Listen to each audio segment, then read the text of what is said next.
बचपन से ही उसके पिता दूसरी औरतों के साथ घूमते रहे थे। हर दिन उसकी माँ रोती रहती थी और पिता से नफरत करती थी, लेकिन फिर भी वह तलाक लेने से इनकार करती रही। डू ही यह सब और सहन नहीं कर पाती और उसे माँ के साथ अकेले रहने से डर लगता है। वह पहले कुछ खाने के लिए अपनी गाड़ी की ओर लौटती है, तभी कोई खिड़की पर दस्तक देता है। वह जे हाइक होता है, वही बॉयफ्रेंड जिसने उसे सालों पहले छोड़ दिया था। यह अचानक हुई मुलाकात डोही को उलझन में डाल देती है, लेकिन उसे सबसे ज्यादा एक जवाब चाहिए था। वह जानना चाहती थी कि उसने बिना बताए उसे क्यों छोड़ दिया। वह कहता है कि उस समय वह सीधे अलविदा नहीं कह पाया, इसलिए उसने मैसेज भेज दिया। अब वह उससे माफी मांगता है और दोबारा शुरुआत करना चाहता है, लेकिन डूही को लगता है कि अब बहुत देर हो चुकी है। वह ऐसे मनमाने तरीके से ब्रेकअप और दोबारा शुरुआत को स्वीकार नहीं कर सकती। वह बस चाहती है कि इस इंसान से जितनी जल्दी हो सके दूर चली जाए। फिर वह जल्दी जल्दी निकल पड़ी, लेकिन रास्ते में ट्रैफिक जाम लग गया। दिल में भरा गुस्सा और कड़वाहट उसे एक पल भी इंतजार नहीं करने दे रही थी, इसलिए उसने गाड़ी वहीं छोड़ दी और पैदल चलने लगी। उसी समय हैक्यंग घर लौटा और यह देखकर हैरान रह गया कि उसकी माँ उसके घर में मौजूद है। सालों पहले उसकी माँ ने अपने करियर के कारण उसे छोड़ दिया था। उसके माता पिता का रिश्ता पहले ही ठंडा पड़ चुका था। पिता की मौत के बाद माँ के प्रति उसके मन में और भी ज्यादा नाराजगी भर गई थी। माँ के साथ अकेले रहना उसे अच्छा नहीं लगा, इसलिए वह चुपचाप घर से निकल गया और अपने दोस्त को बाहर खाने के लिए बुलाया। दोस्त का इंतजार करते हुए उसकी नजर डूही पर पड़ी, जो अंदर आ रही थी। उसने उसके बालों में फंसी चेरी ब्लॉसम की पंखुड़ियां हटाई। वह हैरान होकर पूछता है कि वह इतनी हाफ क्यों रही है। वह कहती है कि वह बस जल्दी से बाहर खाना चाहती थी ताकि अपना खराब मूड ठीक कर सके, लेकिन स्टाफ ने बताया कि अब कोई टेबल खाली नहीं है। मजबूर होकर वह रेस्टोरेंट से बाहर निकल जाती है। वह अभी कुछ ही कदम चली थी कि हैक्यंग उसके पीछे दौड़ा और उसका हाथ पकड़कर उसे वापस ले आया। वह उसे फिर से डिनर के लिए बुलाता है, बिल्कुल पिछली बार की तरह। दरअसल उसका दोस्त अचानक किसी काम में फंस गया था, इसलिए उसने डूही से उसके साथ खाने को कहा। यह तीसरी बार था जब वे दोनों साथ खाना खा रहे थे और इस बार सब कुछ तय करने की बारी हैक्यंग की थी। वह कहता है कि आज खाना उसके तरीके से खाया जाएगा। पहले खुशबू महसूस करो, फिर खाने की शक्ल देखो और आखिर में धीरे धीरे स्वाद लो। लेकिन डूही पूरा दिन भूखी रही थी। उसे इत्मीनान से खाने का कोई मूड नहीं था। वह बस भूख मिटाने के लिए तेज तेज खाने लगती है। उसका यह अंदाज देखकर हैक्यंग हंस पड़ता है। उसे एहसास होता है कि हर बार जब वह उसके साथ खाता है उसका मूड अपने आप बहुत अच्छा हो जाता है। जब उसका पेट भर जाता है तो उसका मन भी काफी हल्का हो जाता है। वह उससे शिकायत करने लगती है कि हाल ही में काम के कारण उसे एक पागल इंसान से निपटना पड़ रहा है। उसके अनुसार वह आदमी जिसे वह कभी मिली भी नहीं एक गंभीर मानसिक रोगी है। उधर वह भी शिकायत करता है कि एक पागल लड़की उसे लगातार परेशान कर रही है। वह बिना वजह उस पर झूठे आरोप लगाती है और धमकियां देती है। सिर्फ यह सोचकर ही उसे डर लगने लगता है। इस पल दोनों में से किसी को भी नहीं पता था कि वे जिस पागल की बात कर रहे हैं वह सामने बैठा इंसान ही है। डूही उसे चेतावनी देती है कि ऐसी औरतों से दूर रहना ही बेहतर है। सबसे अच्छा यही है कि उन्हें पूरी तरह नजरअंदाज कर दो। उसी समय हैक्यंग की नजर बगल की टेबल पर बैठे एक अधेड़ उम्र के आदमी पर जाती है, जो उठकर बाहर चला जाता है। वह आदमी अक्सर यहाँ आता था। वह 2 स्टेक ऑर्डर करता, लेकिन बस बैठकर खामोशी से रोता रहता। डॉक्टर की सहज समझ से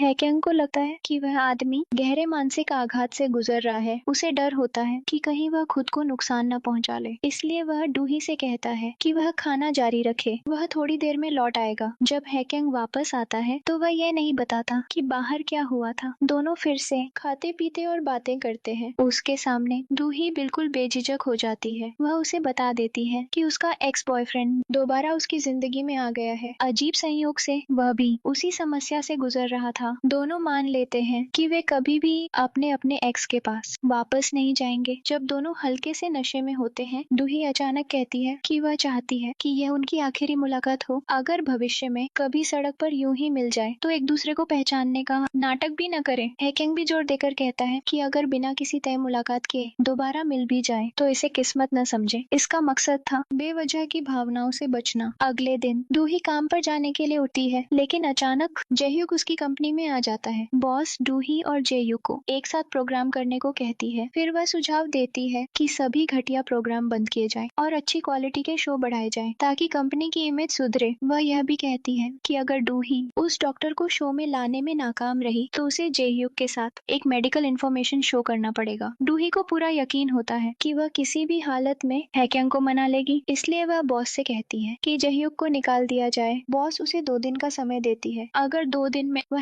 हैक्यंग को नहीं मना पाई तो शो बंद कर दिया जाएगा। इसके बाद दूही खुले बालों में दिखाई देती है। लाल सेक्सी ड्रेस पहनकर वह हैक्यंग के क्लिनिक पहुंचती है। असिस्टेंट तुरंत हैक्यंग को मैसेज करता है। हैक्यंग सख्त लहजे में कहता है कि अगर वह लौटे और डूही अभी भी वहां हुई तो वह असिस्टेंट को तुरंत नौकरी से निकाल देगा। आदेश मिलते ही असिस्टेंट बहाना बनाता है कि क्लिनिक सिर्फ सुबह खुलता है और डूही को बाद में आने को कह देता है। उसी समय हैक्यंग एक मरीज की जांच कर रहा होता है। वह वही अधेड़ उम्र का आदमी था जो कल रेस्टोरेंट में रो रहा था। हैक्यंग ने उसे बचाया था जब वह कोई गलत कदम उठाने वाला था। हैक्यंग की सलाह से वह आदमी इलाज कराने के लिए राजी हो गया। वह बताता है कि वह अक्सर उसी रेस्टोरेंट जाता था क्योंकि उसकी पत्नी को वहाँ का स्टेक बहुत पसंद था। पहले उसने और उसकी पत्नी ने वहीं डिनर करने का वादा किया था। वह पहले पहुंच गया और बहुत देर तक इंतजार करता रहा, लेकिन उसकी पत्नी नहीं आई। उसे डर था कि स्टेक ठंडा हो जाएगा, इसलिए उसने पत्नी से जल्दी आने को कहा। समय पर पहुंचने के चक्कर में उसकी पत्नी ने रेड लाइट पार की और सड़क पार करते समय एक हादसे का शिकार हो गई। आदमी को बेहद पछतावा था। उसे लगता था कि अगर उस दिन उसने पत्नी पर जोर न दिया होता तो यह हादसा नहीं होता। हैक्यंग उसे समझाता है कि उसने सिर्फ इसलिए कहा क्योंकि वह चाहता था कि उसकी पत्नी गरम स्टेक का मजा ले। यह उसकी गलती नहीं थी। उसकी पत्नी भी कभी नहीं चाहती कि वह पूरी जिंदगी इस दर्द में जिए। इसलिए हैक्यंग उसे सलाह देता है कि वह खुद को दोष देना बंद करे। इधर डूही के पास अब सिर्फ एक दिन बचा था हैक्यंग को शो में लाने के लिए। सुबह सुबह वह क्लिनिक पहुंचती है और उसका इंतजार करती है, लेकिन जैसे ही वह फोन करने के लिए मुड़ती है हैक्यंग बाहर निकल जाता है। यह सुनकर कि वह इलाज के लिए द्वीप पर गया है, डूही की सारी उम्मीद टूट जाती है। जब डूही कंपनी लौटती है तो वह देखती है कि जेह्युक पहले ही शो के लिए एक गेस्ट ले आया है और वह कोई और नहीं हैक्यंग की एक्स गर्लफ्रेंड होती है। बॉस डूही से कहती है कि वह शर्त स्वीकार करे और खुद शो के बंद होने की घोषणा करे, लेकिन डूही सोफे पर खड़ी होकर जोर से ऐलान करती है कि वह यह शो जारी रखेगी। उसे पूरा विश्वास था कि एक दिन यह जॉनर जरूर लोकप्रिय होगा। जेह्युक उसे समझाता है कि बेकार की कोशिश न करे। वह यह भी कहता है कि उनका टूटना और फिर मिलना किस्मत की लिखावट है, लेकिन डूही तर्क देती है कि असली किस्मत असंभव जगह और असंभव हालात में मिलने से बनती है, न कि किसी का पीछा करने और चिपके रहने से। जेह्युक बस इतना कह पाता है कि वह कल उसके जन्मदिन पर उसके साथ खाना खाना चाहता है। वह शाम 7 बजे स्टेक हाउस में मिलने का वादा करता है। उसी समय नो युन भी हैक्यंग से मिलने आती है। वह पूरी तरह तय कर चुकी थी कि वह उससे दोबारा जुड़कर रहेगी। संयोग से उसने भी उसी स्टेक हाउस में शाम 7 बजे मिलने का समय तय किया था। डूही समय पर स्टेक हाउस पहुंच जाती है, लेकिन उसे खुद पर गुस्सा आता है कि उसने जेह्युक का न्योता क्यों स्वीकार किया। काफी मनमंथन के बाद वह पक्का फैसला करके वहाँ से निकल जाती है और अकेले नाइट मार्केट में भटकने लगती है। हैक्यंग भी स्टेक हाउस पहुँचता है। दरवाजे पर कुछ सेकंड रुककर उसे एहसास होता है कि वह अपनी एक्स गर्लफ्रेंड के पास वापस नहीं जा सकता। वह बिना देर किए मुड़कर चला जाता है। डूही अकेले सड़क पर घूम रही होती है। उसी अकेलेपन में उसे अचानक हैक्यंग दिखाई देता है। वह सोचती है कि यह बस एक इत्तेफाक है, लेकिन वह कहता है कि यह इत्तेफाक नहीं किस्मत है, क्योंकि स्टेक हाउस से निकलने के बाद है उसे अचानक डूही के साथ डिनर करने का वह सुकून भरा एहसास याद आ गया। इसी उम्मीद के साथ कि शायद किस्मत साथ दे जाए वह उसे ढूंढने निकल पड़ा। वह ऑन ऑब्जर्वेशन डेक पर गया, उस छोटे से रेस्टोरेंट में भी गया जहाँ डूही उसे पहले लेकर गई थी, लेकिन वह कहीं नहीं मिली। उसे बिल्कुल उम्मीद नहीं थी कि वह सड़क पर यूं अचानक उससे टकरा जाएगा। लगातार 3 बार मिलना डूही को भी अजीब लगा। उसे महसूस हुआ कि दोनों के बीच किस्मत कुछ अजीब सी चाल चल रही है। इसलिए उसने सुझाव दिया कि वे दोस्त बन सकते हैं और साथ बाहर खाना खाया करें। हैक्यंग को यह रिश्ता सच में पसंद आया। उसने कहा कि क्यों ना सिर्फ खाने की बात करने के लिए एक ग्रुप बना लिया जाए। वे आपस में न तो निजी तौर पर संपर्क करेंगे, न पैसों का लेन देन होगा और जाहिर है न कोई प्यार होगा और न कोई नजदीकी रिश्ता। डूही मजाक में कहती है कि हैक्यंग उसका आदर्श टाइप नहीं है, इसलिए वह उससे कभी भावनात्मक रूप से नहीं जुड़ सकती। हैक्यंग समझाता है कि दोनों ने गहरा दर्द झेला है। जिस इंसान के साथ कभी खुशी खुशी खाना खाते थे, उसी के साथ रिश्ता दर्दनाक तरीके से खत्म हो गया। इस वजह से कभी बहुत स्वादिष्ट लगने वाला खाना भी अब गले से उतरना मुश्किल हो गया था। उन्हें अपने जैसे स्वाद और एहसास रखने वाला कोई इंसान ढूंढना मुश्किल हो गया था। वह नहीं चाहता था कि खाना दर्द या बोरियत का कारण बन जाए। डूही इस एहसास को पूरी तरह समझती थी, इसीलिए वह बाहर खाना चाहती थी। डूही खुशी खुशी हैक्यंग का प्रस्ताव स्वीकार कर लेती है। तभी उसे याद आता है कि जल्दबाजी में वह अपना बैग स्टेक हाउस में छोड़ आई थी, क्योंकि वह जेही से मिलना नहीं चाहती थी। उसने हैक्यंग से कहा कि वह उसे घर छोड़ दे अपनी निजी जानकारी छिपाने के लिए। वह घर से कुछ दूर पहले ही बस से उतर जाती है। डूही के जाने जाने के बाद हैक्योंग को पता चलता है कि वह बस में अपनी अंगूठी छोड़ गई है क्योंकि उसे उसका सही पता नहीं पता था। वह अंगूठी अस्थायी रूप से अपने पास रख लेता है और सो जाता है। नए दोस्त मिलने से दोनों बहुत खुश थे। इसके उलट नोयुन हैक्योंग की बेरुखी की वजह से रो रही थी। इधर चै ह्यूक डोही का छोड़ा हुआ बैग मैनेजमेंट कंपनी में वापस कर देता है। महिला सीईओ